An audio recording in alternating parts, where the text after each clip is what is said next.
Hello everyone, आज की video में मैं आपको दिखाऊंगा प्रोटेक्ट शेल कैसे करनी है। आपको अगर आपको कोई शेल प्रोटेक्ट करनी है तो उसके लिए क्या करना होता है, तो वो आपको मैं दिखाऊंगा। जैसे कि मेरे पास ये शेल है या कोई एक भी सिंगल शेल प्रोटेक्ट करनी होती है तो उसका क्या प्रोसेस होता है वो मैं एक्सेल में सिखाऊंगा।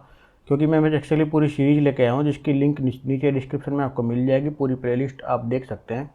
आज की वीडियो का हमारा टॉपिक है प्रोटेक्ट शेल। जैसे कि कोई भी शेल है वो बाय डिफ़ॉल्ट लॉक रहती है। मैं आपको राइट क्लिक करके दिखाता हूँ। आपको सिंपली किसी भी सेल में रैंडम सेल में क्लिक करके राइट क्लिक कर देना है और यहाँ पे राइट क्लिक करके आपको दिखेगा फॉर्मेट सेल। तो जैसे ही आप फॉर्मेट सेल के अंदर जाएंगे प्रोटेक्शन के अंदर, तो यहाँ पे देखो लॉक्ड हुआ दिखा रहा है। ये कोई भी सेल आप रैंडम चेक कर लीजिए। मैं ये वाली सेल चेक करके दिखाता हूँ। राइट क्लिक करेंगे, फॉर्मेट सेल में जाएंगे तो ये भी लॉक्ड है। तो जितनी सेल भी हमारे पास होती है वो बाय डिफ़ॉल्ट लॉक रहती है। तो हमको अगर कोई सेल प्रोटेक्ट करनी है तो उसको हमें कैसे करना होता है, और अगर हमें कोई शीट प्रोटेक्ट करनी होती है तो उसके लिए हम क्या करते हैं, शीट के नाम के ऊपर जाते हैं, राइट क्लिक करते हैं और यहाँ पे हमें दिख जाता है प्रोटेक्ट शीट। जैसे हम प्रोटेक्ट शीट पे क्लिक करेंगे तो पासवर्ड मांगेंगे, पासवर्ड डाल देंगे 1 2 3 और ओके कर देंगे। तो ये वाली शीट पासवर्ड फिर वेरीफाई करना पड़ेगा 1 2 3 और हम ओके कर देंगे। जैसे हमने ओके कर दिया तो ये शीट पे लॉक लग गया, अभी प्रोटेक्ट हो गया। देखो मैं कहीं भी डबल क्लिक करूँगा तो ये मैं कुछ भी चेंज नहीं कर सकता उसमें। यहाँ पे डबल क्लिक करूँगा एरर आ जाएगा, कैमरा पे डबल क्लिक करा तो भी एरर आ गया। लेकिन अगर हमको पूरी शीट प्रोटेक्ट करनी है, लेकिन ये जो सेल है प्रोटेक्ट वाली ये प्रोटेक्ट नहीं करनी है, इसको हम चेंज कर सकते हैं, ऐसा रखना है। तो उसके लिए हम क्या करेंगे वो बता दूँ। सबसे पहले देखो प्रोटेक्ट शीट करते हैं, यहाँ पे ताला लगा हुआ आ गया।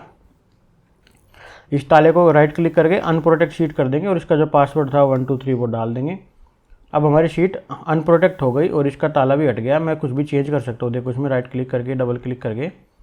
लेकिन मुझे सिर्फ ये वाली सेल तो अनलॉक रखनी है, बाकी शीट प्रोटेक्ट कर देनी है। तो उसके लिए क्या प्रोसेस होता है, सबसे पहले 10 की 10 सेल सेलेक्ट कर लो। उसके बाद राइट क्लिक करके फॉर्मेट सेल के अंदर जाओ। फॉर्मेट सेल के जैसे अंदर जाऊंगा तो ये लॉक्ड वाला बटन है, इसको अनलॉक कर देंगे। तो ये 10 सेल हमने अनलॉक कर दी ये वाली, और बाकी की सारी सेल तो लॉक है।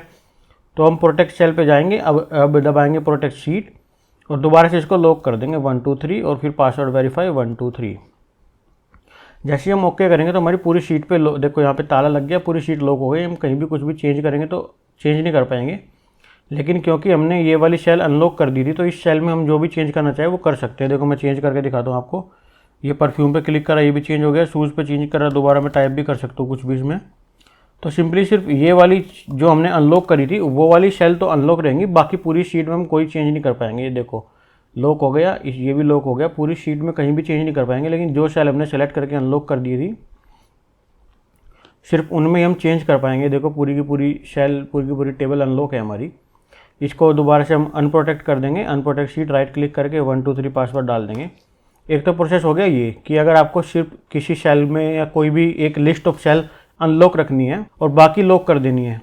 और दूसरा तरीका ये है कि हमें सिर्फ ये जो टाइटल है या जो हेडिंग है वो लॉक हो जाए, बाकी वो हम चेंज ना कर पाएँ, और बाकी हम पूरी सेल में पूरी शीट में कुछ भी चेंज कर ले। तो उसका क्या प्रोसेस होता है, तो सबसे पहले हम क्या करते हैं, इसको हम अनलॉक सबसे पहले राइट क्लिक करेंगे, पूरी शीट सेलेक्ट करके फॉर्मेट सेल में जाएंगे और इसको भी लॉक कर देंगे। तो अब हम क्या करेंगे, पूरी शीट हमारी लॉक हो गई है। मुझे करना क्या है कि मैं सिर्फ इस वाली सेल को चाहता हूँ कि ये चेंज ना कर पाए कोई। अगर मैं किसी को एक्सेल शीट भेजूँ बाकी कोई कुछ भी चेंज कर ले, लेकिन ये जो टेबल है ये चेंज ना कर पाए, तो इसके लिए हमें पूरी शीट, पूरी वर्कबुक सेलेक्ट करनी पड़ेगी। उसके बाद हमें राइट क्लिक करना पड़ेगा, फॉर्मेट सेल में जाएंगे और फॉर्मेट सेल के अंदर हम जाएंगे प्रोटेक्शन के अंदर और पूरी शीट को, पूरी सेल को अनलॉक कर लेंगे। हमने सब कुछ अनलॉक कर लिया। उसके बाद हम क्या करेंगे, सिर्फ ये वाली जो 10 सेल है ये सेलेक्ट कर लेंगे। इनको सेलेक्ट करके राइट क्लिक करके हम जाएंगे फिर से दोबारा से फॉर्मेट सेल के अंदर और सिर्फ इनको लॉक कर देंगे जो हमें लॉक रखनी है। जैसे मैंने इनको लॉक करा है, बाकी सारी अनलॉक हो गई। तो अब अगर मैं इसमें प्रोटेक्शन लगाऊंगा राइट क्लिक करके शीट के ऊपर, प्रोटेक्ट शीट, पासवर्ड डाल दिया 1 2 3, वेरीफाई कर दिया 1 2 3।